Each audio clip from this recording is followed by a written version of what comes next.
you have any thoughts or predictions going into this match? I do have predictions. I think Sheth's going to take it. I have to side with him as he is like my favorite person in the world. He is probably the most mana person in the world, and See that, he has so much skill. So much skill. Even more mana than White Raw? More mana than White Raw, yes. No. It's tough. It's a tough call. No, I'm going to say no to that because White Raw gave me a free shirt that said White Raw on it.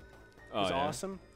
Was it his jersey? Because that'd be super cool. Like after a huge match, he tears off his jersey and throws White Raw jersey or shirt, whatever. Because Andre it was just a black shirt with a name tag that said White Raw. Is that how it's supposed to look? Yeah, well, I mean, it could be. You never know. Whatever. Jerseys used to be pretty primitive back in the day. You know that. I guess so. But Liquid Sheth, this guy is just so good. I've always been a big fan of him ever since StarCraft Brood War. He was quite exceptional back then, and he's been able to translate his skills into StarCraft 2 pretty well. Although Targa, he's going to be a pretty fierce opponent to take out because he actually came through the open bracket and played pretty phenomenal to get there.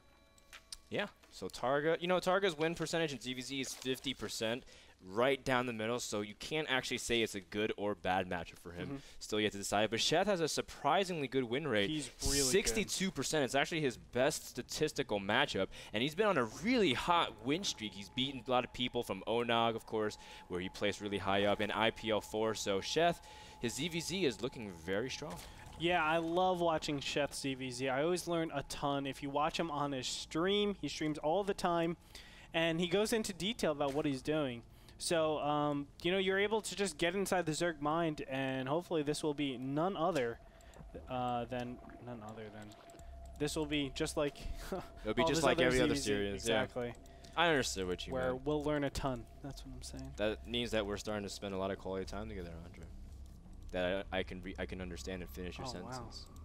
Wow. Targa is going for a quick hatchery here. Sheth stays on one base for now. Now, what can we expect on a map like Shakuras Plateau? ZVZ, a lot of players thought that it's a little bit safer to expand because of the way the ramps work, and it's really close to the hatchery and also escaping from the hatchery. So what are your thoughts for Shakuras? That's definitely one of the main lines to ZVZ. You go for that 15 hatch, but we're seeing the other main line as well, which is a 14-14 speed link into expansion. Now, what Sheth needs to do is put on a lot of pressure. There's two ways of actually getting back and equalizing the economy. Either forcing your opponent to over-make Zerglings, or the other one is to kill some drones. If you can kill 2 or 3 drones, he's in a good position. Let's look at the income tab. It looks like Targa is ahead by 2 drones. Still, those 2 drones will be making a lot more for him for a longer time, so he needs to remove a couple of drones if possible. Or the other way, as I said, indirect damage with the Zerglings. Make more Zerglings than your opponent. Sheth is targeting down these Zerg cocoons, trying to see if you can catch whatever pops out. 4 Zerglings here from Targa against the 6, finally meeting up to make the count even, but Targa took some extra damage. Sheth also got some pretty good information. He can pretty much assume a lot based off his early Zerglings, so how is he choosing to respond? Oh, I thought he was putting the baneling nest, but in fact Targa's the one putting the baneling nest. Yeah, a little bit interesting. Now, metabolic boost is just about to finish for Sheth. He probably should just poke around and just show that he has metabolic boost. It's one of the most important things that you want to do. And there he is, just moving around. It seems really silly to be showing this, but it actually keeps your opponent in their base until they get metabolic boost for themselves. So I like what he's doing there. It's just, stay in your base, let me drone up. Now, Sheth sees there's no real mineral saturation, so the only advantage Targa has really been able to get is larva counts, and you can see that he's still only on 1 queen as well as the second one. Oh, just kidding, the second one just popped, is actually just getting up the ramp. So Targa still has that larva advantage. Now Sheth is making his own bane nest and going into full-out Zergling production. 12 on the way. Yeah, we'll see if he's able to do anything with this. Now, this is the normal time where Targa has to do some sort of counter-aggression. It doesn't necessarily need to be aggression, so I'm going to actually take that back. But he needs to get a scout in to see what his opponent is doing, what his opponent is capable of. He saw a couple of drones in there. I think he was able to actually... No, he didn't kill any drones, excuse me. But he was just... trying to get a feel of his opponent, seeing if he needs to make banelings or not. That's he saw the baneling nest, so he knows what's coming. Sheth moving in here and trying to pick off one of the banelings, and he does. A pretty good trade. 2 Zerglings for 1 baneling. And Sheth is how many banelings he's going to make. none. In fact, he's retreating at this point, taking a lair and droning, feeling like he did a good job pressuring. Yeah, he did do a good job pressuring. Let's go ahead and check it out. It looks like both these players are droning up just about the same amount. Sheth is surprisingly taking up to lair, so you can see these banelings, the opportunity cost for this was the lair.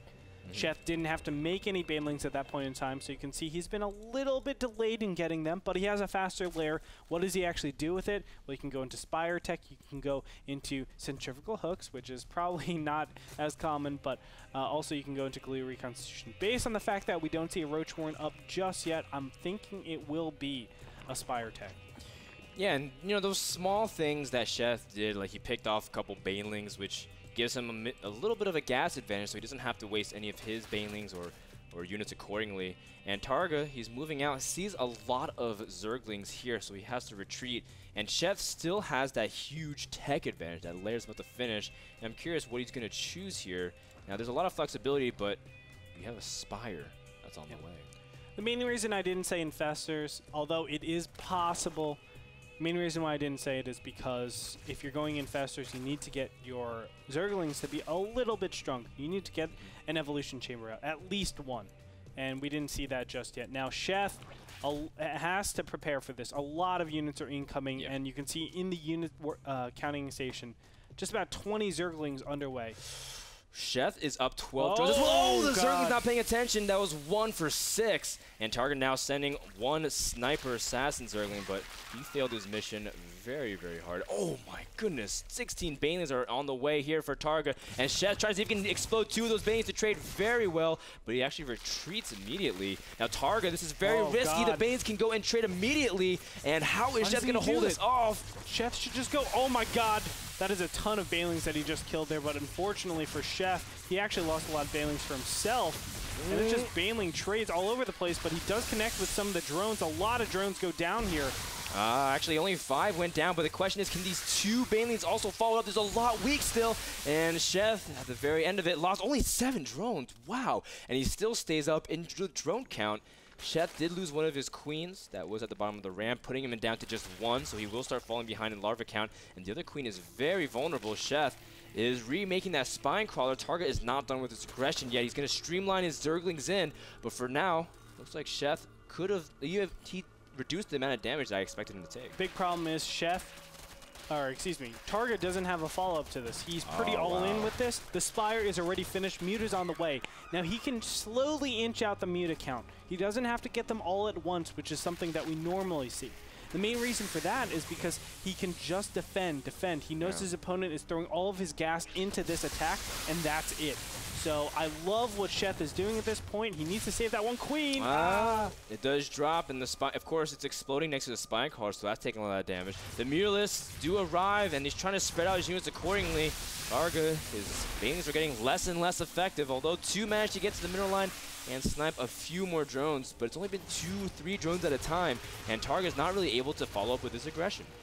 And look at that, 8 mutas out on the way, so this will be a big turning point for Sheth. As soon as he establishes control of his own base, starts to get a little bit more banelings out and Zerglings, he can go ahead and relinquish that defensive command for those mutas. Once he does that, he can obviously kill all these overlords in the middle of the map, and top that, kill some juicy drones. Targa going to try to bust up the ramp again, but immediately turn back, seeing the amount of banelings there. Sheth has a pretty big advantage, and of course, Targa is getting supply blocked as well because of these overlords that were in the middle. Sheth has 12 Mutalisks out and +1 on the way. Sheth in full domination of the pace of the game. Yeah, as soon as these mutas get into the natural, it should be a pretty clear, you know, GG coming out from Targa pretty soon. Does transfuse one, but he misses the other one. And yeah, he's still got 4 queens left. Sheth targeting them one by one. And with that, the hope of Targa coming back in this game. He does have a Spore, but it's positioned in the back, and the Mulas are happy to camp directly over that hatchery. The Zerglings attempting to run out, but Sheth making 11 banelings prepared to crash the gates in an unwelcome fashion. Sheth totally taking Targa's base by force, and I don't think Targa can really do anything to stop it. No, he can't. I mean, he has Spore Crawlers. They're not well positioned. The queens get picked off ever so quickly. And you can see the main is super undefended. He has no ground, he has no air, he has nothing. Now finally Roaches are going to pop out. Roaches don't do that well against mutas unless you're Mondragon from the TSL 3. Yeah, the counter of everything is roaches, right? The counter to phoenixes is roaches.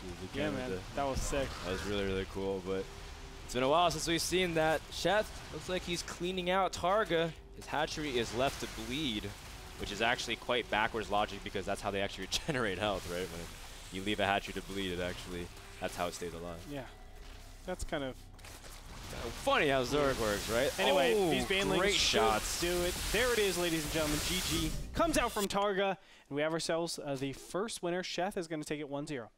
Yeah, so, you know, Targa picked the best time to hit. I've seen players like Spanishu do this at tournaments, especially at CSL. He was pulling this off in every ZVZ he was trying. And it's really before you can get any important tech out. So the timing that Targa picked was good, but Sheth was able to defend very well. You saw he lost only 7 drones, I believe, after 16 to 20 banelings were crashing into his natural. That was beautiful defense by it was a great job by Sheth. I think the baneling control from Targa was a little bit off.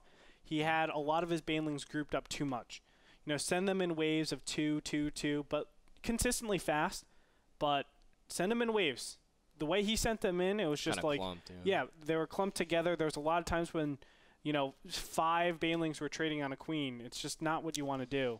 Yeah. Just overall kind of sloppiness in that beginning, in that attack, and I think. It's just a small thing, too. Like, it's just a small, second of sloppiness, and that's what ZVZ is. If you mess up for a second, that's what. Don't get me wrong. I'm not saying like sloppy in my or our comparison, because if I was to play ZVZ, he would look like a savant to me. Honestly, the guy is obviously really good. But in a professional level, if we're holding them to that standard, then yes, it was a little bit sloppy. I think he tried to rush it a little bit too fast, and I think he could have done amazing damage if he just calmed down a little, sent in 2 at a time with his Zerglings, of course, and just really, really emphasized his baneling power at that point in time. So Targa getting a little bit too rushed, and we'll see whether or not he's able to come back in game number two. Speaking of rush, though, if you want really fast technology, check out Kingston HyperX, the people who brought to you that game with blazing speed memory and SSD. Check them out at kingstonhyperx.com. You like what I did there, Andre?